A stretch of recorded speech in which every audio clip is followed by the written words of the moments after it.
most journalists are not desiring that, but they're just not thinking very far down the line. They're just taking whatever the local Palestinian stringers are taking photos of or reporting from the battlefield in Gaza. And they feel sorry for the Palestinians, as do I, as does anyone feel sorry for Palestinian civilians, as I do for Israeli civilians and civilians in any conflict in the world.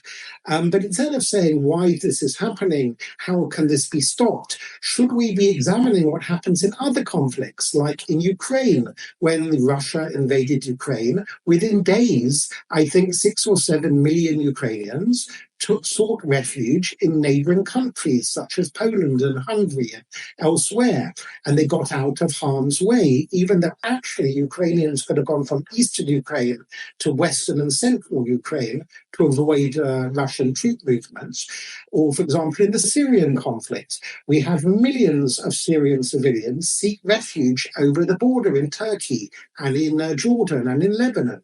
So why on earth are Western commentators and journalists not saying that Palestinian civilians in Gaza could have taken refuge over the border in Egypt to allow Israel and Hamas to fight it out? We know there's plenty of money to immediately build a perfectly nice refugee centres in across the border.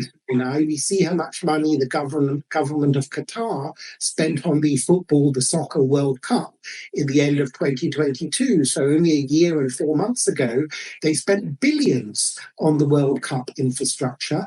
I think Saudi Arabia spent billions on building millions of very nice tents with air conditioning by Mecca for pilgrims, not even used. So why on earth in this conflict are people not wanting Palestinian civilians to be allowed to get out of the way? And I would say that on a subconscious level, just like Hamas is almost enjoying civilians dying because it suits their narrative, it suits their weaponization against Israel, anti-Semites or people that want to give Israel a bloody nose, they almost want Palestinians to be starving or dying, because then they can turn around and say, look at that horrible Jewish state.